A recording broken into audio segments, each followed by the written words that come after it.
We want an immediate end to the police brutality and mob attack against the so-called Negro throughout the United States. Yes, a complete end to the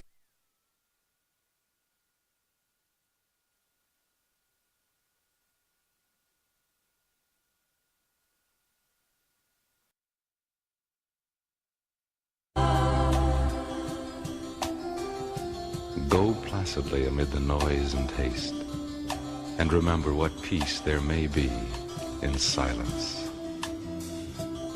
As far as possible without surrender, be on good terms with all persons. Speak your truth quietly and clearly, and listen to others, even the dull and ignorant. They too have their story. Avoid loud and aggressive persons. They are vexations to an immediate end to the police brutality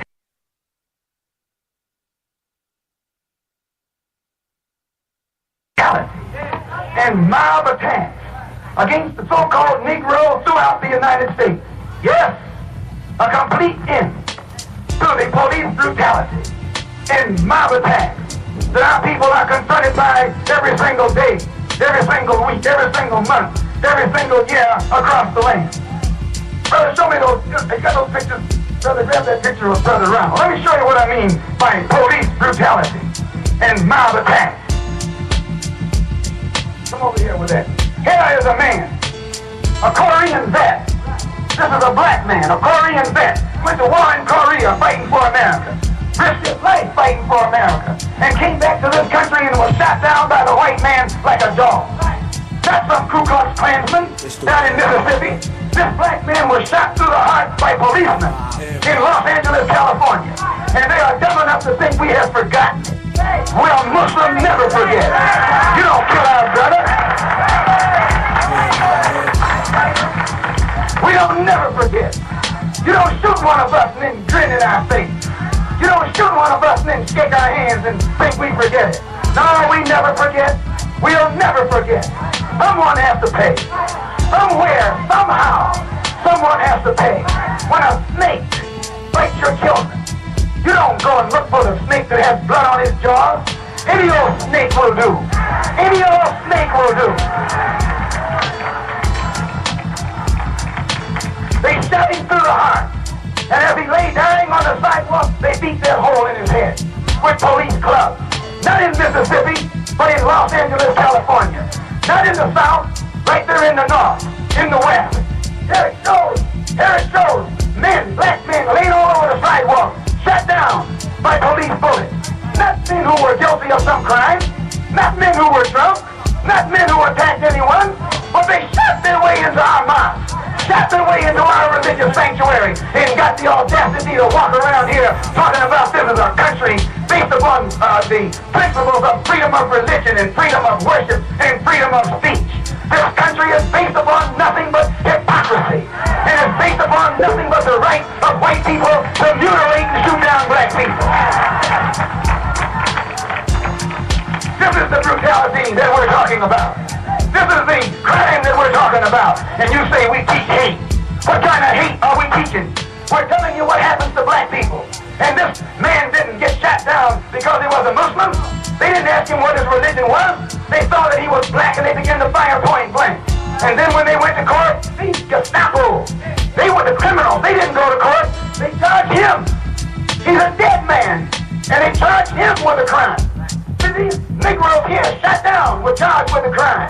And you haven't heard anybody open their mouth about it. You wonder why you're having trouble in this country. You're having trouble because the devil is on the rampage. A blue-eyed devil is on the rampage. A heartless devil is on the rampage. A beast is on the rampage. And you haven't got sense enough to know how to handle it. So we don't try and handle it. God is going to handle it. We have God to give him justice. We have God to trap him. We have God to catch him. We have God to deal with him. And we pray that God deals with more of them day after day. And what ones God don't get, we'll get them.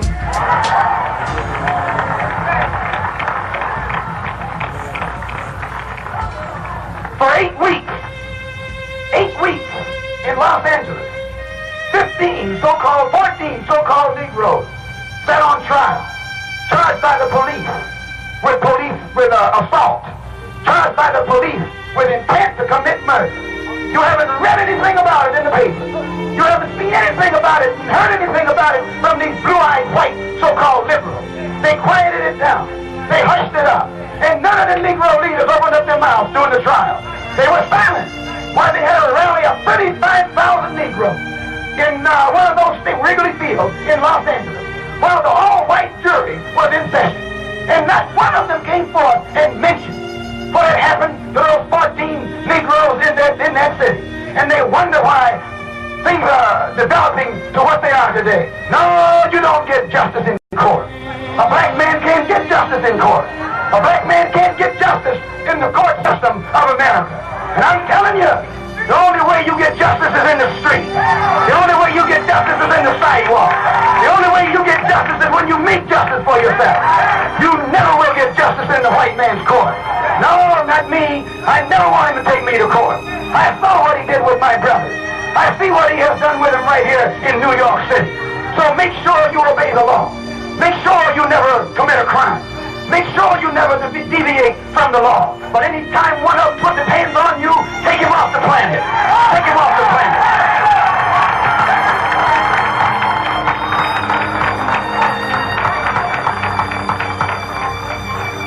Sir? Yes. They're going to have a funeral in Harlem. Make sure they have a funeral downtown, too. Two funerals at the same time. We want peace. We want justice. We want respect. We want to carry ourselves with dignity. But we don't want to walk around here in a police state giving people the right to think that they can take our life or break our limb or bust our head. And that's all that's going to happen from it. So I'm telling you, don't you ever expect justice in America. No, I'll tell you that if the man locked me up in the morning, don't expect any justice. And when our brothers, Rikers Island, city prison, filled with Negroes, who become Muslims, want to stop drinking, want to stop smoking, want to pull the needle out of their arm. You think that blue-eyed thing out there will help them? No. He puts them in solitary confinement because they want to be Muslim. I'm telling you what Mayor Wagner does and what Governor Rockefeller does. That they're a race of devils. And I pray that God will strike them. Yes, I pray that God will strike them. Put death in their family, death on their relatives, and death on their friends. I pray that God will bring that on.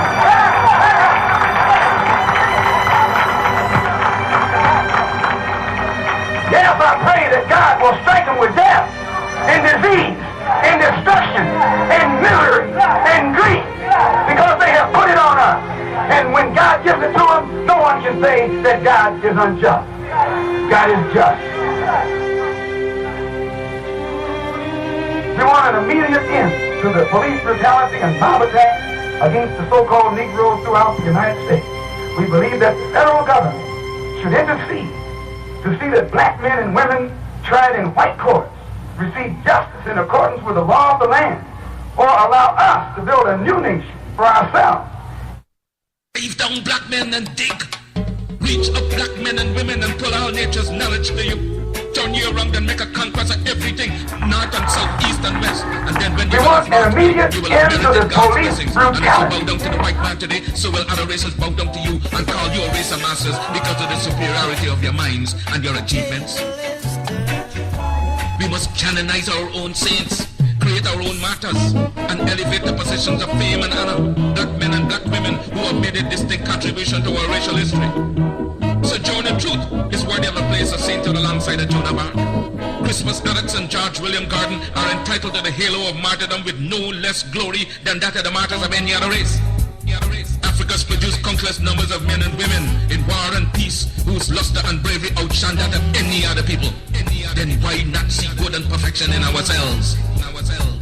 God made man Lord of his creation, gave him possession and ownership of the world. And you have been so darned lazy that they've allowed the other fellow to run away with the whole world, and now he's bluffing you and telling you that the world belongs to him and that you have no part in it. I don't have to apologize to anybody for being black, because God Almighty knew exactly what he was doing when he made me black. Me black. Me black. You race of cowards, you race of imbeciles, you race of good-for-nothings. If you cannot do what other men have done, what other races have done, what other nations have done, then you had better die. Can we do it? We can do it. We can do it. We can do it. There's any leadership that teaches you to depend upon another race is a leadership that will enslave you. That will enslave you. That will enslave you. Let me say that again. Any leadership that teaches you to depend upon another race is a leadership that will enslave you. That will enslave you. They gave leadership to our foreparents, and that leadership made them slaves. But we decided to find a leadership of our own to make ourselves free men. Babylon did it. Assyria did it.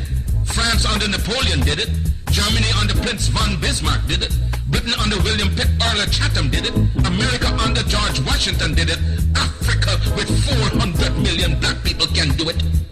Because when the history of my suffering is complete, future generations shall have in their hands the guide by which they shall know the sins of the 20th century. I know, and I know you too believe in time, but we shall wait patiently for 200 years if need be to face our enemies through our posterity. After my enemies are satisfied, in life or death I shall come back to serve even as I served before. In life I shall be the same, in death I shall be a terror to the foes of African liberty. That need to be the real Marcus Garvey I would like to be. If I may come in an earthquake or a cyclone or a plague or pestilence or as God would have me, then be assured that I shall never desert you and make your enemies triumph over you. If I should die in prison in Atlanta, my work shall not only just begin, but I shall live in the physical or the spiritual to see the day of Africa's glory. When I am dead, wrap the mantle of the red, the black, and the green around me. For in the new life I shall rise up with God's grace and blessings to lead the millions up the heights of triumph in the colors that you well know. Look for me in the world when a storm. Look for me all around you. For I shall come back and bring with me countless millions of black slaves who have died in America, who have died in the West Indies, and millions who have died in Africa to aid you in the fight for liberty, freedom, and life. The world today has gone drunk and crazy with its power, and by such through injustice, fraud, and lies have crushed the unfortunate. But if I'm crushed by the system of influence and misdirected power, my cause shall rise again to plague the conscience of the corrupt. For this I'm happy to suffer and even die, for I will write the history for the millions that are coming and leave the posterity to reckon with the host for the deeds of their fathers. They just laugh at you, return the laughter to them. If they mimic you, return the compliment with equal force. They have no more right to dishonor, disrespect, and disregard your feeling in manhood than you have in dealing with them. Honor them when they honor you, disrespect and disregard them when they vilely treat you. Their arrogance is but skin deep, an assumption that has no foundation in morals or in law.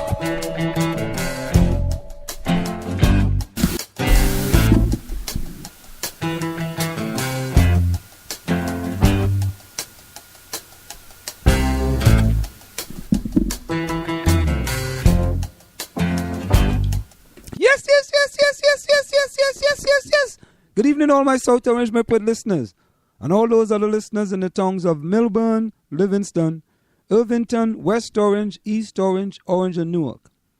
Welcome to In the Village with Anselm and Marjorie on the South Orange Maplewood Online Radio Experience, and live on the World Wide Web at somo.org, and the only radio show covering all your news, opinions, politics, talk, and sports happening in the South Orange Maplewood and surrounding communities. You can listen to us every Monday through Friday from 8 to 9:30 p.m.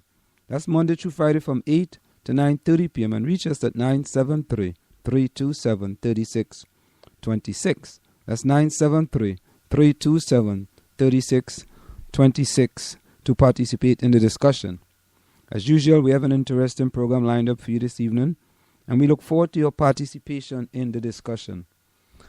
Now, tonight, ladies and gentlemen, we want to go directly to some local news, and then we're going to get to some national news. You know, we always try to give you a lot of things that's happening in the communities of South Orange and Maplewood and the surrounding communities as well. And whatever late breaking national news.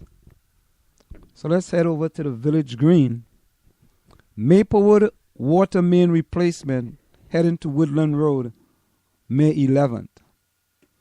New Jersey American Water has added Woodland Road from Jefferson to Beach to its water main replacement project in Maplewood.